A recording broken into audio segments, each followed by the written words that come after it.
నేను చెప్పింది చెయ్యి చెయ్యిరా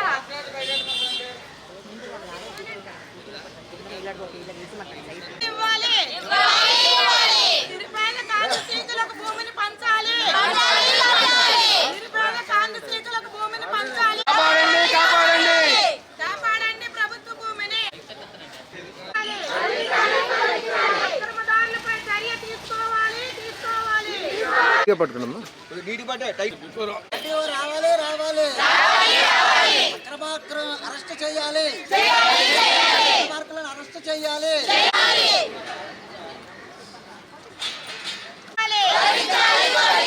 అక్రమ నిర్మాణాలు తొలగించాలి తొలగించాలి అక్రమ నిర్మాణాలు తొలగించాలి తొలగించాలి రావాలి రావాలి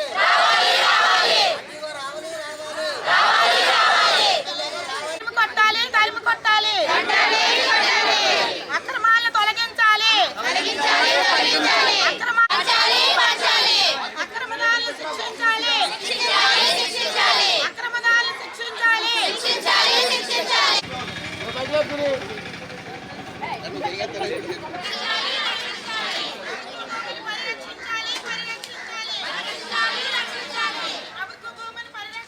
మీడియా వారికి నమస్తే అండి. నా పేరు దీపక్ అండి. ఇక్కడ పోరాట ఐక్యవేదిక ప్రధాన కార్యదర్శి నేను ఇక్కడ 92 ఏరియాకి వచ్చాను. ఇది 2026 సుమారు 40 సంవత్సరాలు ఇక్కడికి వచ్చేసి ప్రభుత్వం వారు నాడు బర్మాల కోసం కేటాయించిన స్థలంలో ఇల్లు నిర్మించగా మిగిలిన 3 ఎకరాల భూమి మిగులు భూమి కింద చూపిస్తుంది. ఇది ఏంటంటే ప్రభుత్వం వారిది మన భూమి వెబ్సైటు ఇందులో అఫీషియల్గా 2.9 ఎకర్స్ మిగులు భూమి ప్రభుత్వ భూమి చూపిస్తున్నారు. ఈ కాజు అక్కడ ల్యాండ్ ఆక్రమించి సుమారు అక్కడ 60 షెడ్యూల్ నిర్మించారు కొంతమంది కబ్జాదారులు. అమాయకులను ఆడవాళ్ళు మోసం చేసి అది మన భూమే అని చెప్పి మోసం చేసి వాళ్ళకి 4 లక్షలు 5 లక్షలు సుమారు డబ్బులు వాళ్ళ దగ్గర కలెక్ట్ చేసి అమ్ముకొని వాళ్ళు లబ్ధి పొందున్నారు. ఈ ఇష్యూ మీద గత 4 నెలల నుంచి కలెక్టర్ గారి స్పందనలోని సుమారు 10 దఫాలు కంప్లైంట్ ఇచ్చాం. లోకల్ ఎమ్మెల్యే నియోజకవర్గ ఎమ్మెల్యే విష్ణుకుమార్ రాజు గారు ఆ నియోజకవర్గంలోని ఏ భూమి కబ్జాగా కాపాడాల్సిన పదవి బాధ్యత ఎమ్మెల్యే గారికి ఉంది. ఆయన ఆఫీస్కి 5 సార్లు వెళ్ళాం. ఆయనకి వినతిపత్రం ఇచ్చాం. ఆయన కూడా స్పందించి ఒక లెటర్ రాశారు, జిల్లా కలెక్టర్కి రాశారు. ఇమీడియట్లీ అక్కడ ఆక్రమణ తొలగించేసి దాని మీద ఇగో ఇది ఎమ్మెల్యే గారికి రాసిన లెటర్ అండి. ఇది సైట్లోకి వచ్చేసి ఆక్రమణ తొలగించేసి G+3 హోదాలో కట్టమని కలెక్టర్ గారికి ఎమ్మెల్యే గారు లెటర్ రాశారు. కానీ ఇంతవరకు ఎంఆర్ఓ కానీ ఆర్డీఓ కానీ స్పందించట్లేదు. ఇంకా చేసేది ఏమీ లేక గాంధీ గారు చూపించిన మార్గం మనకి నిరాహార దీక్ష. కానీ ఇది రిలే నిరాహార దీక్ష కాదండి, హంగర్ స్ట్రైక్. ఇది ఆమరణ నిరాహార దీక్ష చేపట్ట నిర్ణయించుకున్నాం మేము. ఓన్లీ మంచిలు తీసుకొని మా బాడీలో ఎంతవరకు మా ఆర్గన్స్ పనిచేస్తే అంతవరకు కూర్చుంటాం. దయచేసి ఈ స్ట్రైక్ మీరు చేస్తున్న హంగర్ స్ట్రైక్లో పోలీసు వారు కూడా మాకు సపోర్ట్ చేయాలా, బలవంతంగా లేపడానికి ట్రై చేయొద్దు.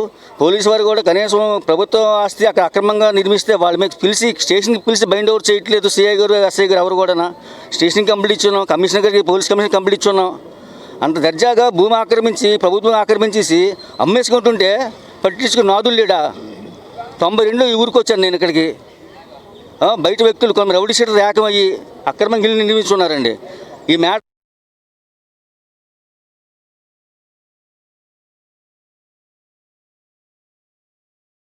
ఈనాడు అన్నది ప్రభుత్వ పక్ష పేపర్సే కదా అవి.